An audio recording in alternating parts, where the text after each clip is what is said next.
വിചാരിക്കട്ടെ. കർത്താവിൻ്റെ ദാസരെ, കർത്താവിനെ സ്നേഹിക്കുന്നവരെ, എനിക്ക് നിങ്ങളോട് പറയാൻ ഒന്നേ ഉള്ളൂ.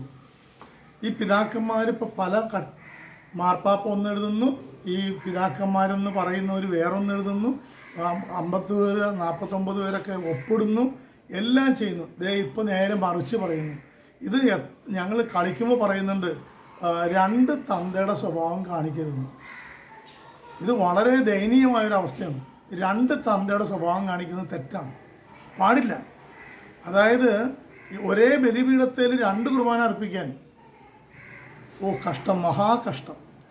ആമോസ് പ്രവാചകൻ്റെ പുസ്തകത്തിലെ 2-ാമത്തെ അധ്യായത്തിൻ്റെ 7-ാമത്തെ തിരുവചനം പറയുന്നുണ്ട്, അപ്പനും മകനും ഒരേ യുവതിയെ പ്രാപിക്കുന്നു.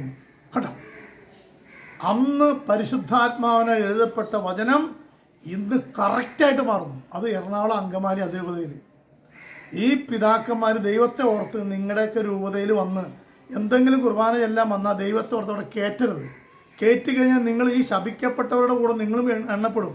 അതിൻ്റെ പേരിൽ ഒരു പിതാക്കന്മാരെ നിങ്ങൾ ഒരു പള്ളിയിലും കയറ്റരുത്. കാരണം 2 തന്തയുടെ സ്വഭാവം കാണിക്കുന്നു. ഇത് വളരെ തെറ്റാണ്, വളരെ തെറ്റാണ്. ചിലപ്പോൾ ഒരു അച്ഛനായിരിക്കും, ആ അച്ഛൻ നട്ടലോട് നിൽക്കുക. ഈ കുർബാന ചെല്ലുന്ന അച്ഛന്മാർ അങ്ങനെ തന്നെ നിൽക്കണം, ഒരു മാറ്റം വരുത്താൻ പാടില്ല. തല പോയാലും മാറ്റം വരുത്താൻ പാടില്ല.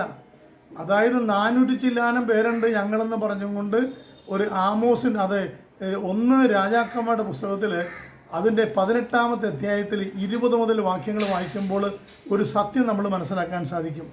അതായത് ഏലിയ പ്രവാചകൻ്റെ ഒരു സംഭവമാണ്. അവിടെ പറയുന്നുണ്ട്, നിങ്ങൾ എത്ര നാൾ 2 വഞ്ചിയിൽ കാല് വയ്ക്കും. ഈ പിതാക്കന്മാർ ഒന്ന് എഴുതും, പിന്നെ ഒന്ന് പിതാവിൻ്റെ അടുത്ത് ചെല്ലുമ്പോൾ, അങ്ങനെ സായിപ്പിനെ കാണുമ്പോൾ കവാത്ത് മറക്കുന്നു പറഞ്ഞിട്ടുണ്ട്. പിതാവിൻ്റെ അടുത്ത് ചെല്ലുമ്പോൾ അയ്യോ 10 അമ്മനെ കെട്ടിച്ചേ എന്നൊക്കെ പറഞ്ഞിട്ട് പറയും. ഇത് ഭയങ്കരമായ ഭീകരമായ അവസ്ഥയാണ്. ഇവിടെ വരുമ്പോൾ നേരെ സ്വഭാവം മാറുന്നു. ഇതെന്തൊരു കഷ്ടം. ഒന്ന് രാജിവെച്ച് പൊക്കൂടെ, പിന്നെ 24 മണിക്കൂർ തിന്നാൻ കിട്ടുമല്ലോ. ഇതിപ്പോൾ തിന്ന് സുഖിച്ച് കൊഴുത്ത് ചത്ത്, നായ്ക്കപ്രപഞ്ചം പറഞ്ഞ പോലെ ചത്ത് നരകത്തിലേക്ക് പോകാനുള്ള ഏർപ്പാടാണ് ഇവർ ചെയ്യുന്നത്. ദൈവമേ, സങ്കടം കൊണ്ട് പറഞ്ഞു പോകണമാണ്, എനിക്ക് അറിവില്ലായ്മ കൊണ്ട് പറഞ്ഞു പോകണമാണ്. പക്ഷേ അറിവുള്ളവർ വചനം വായിച്ചിട്ട് ഞാനീ പറഞ്ഞ സത്യമാണോ ഇല്ലെന്ന്, മിഥ്യയാണോ സത്യമാണോ എന്ന് മനസ്സിലാക്കുക.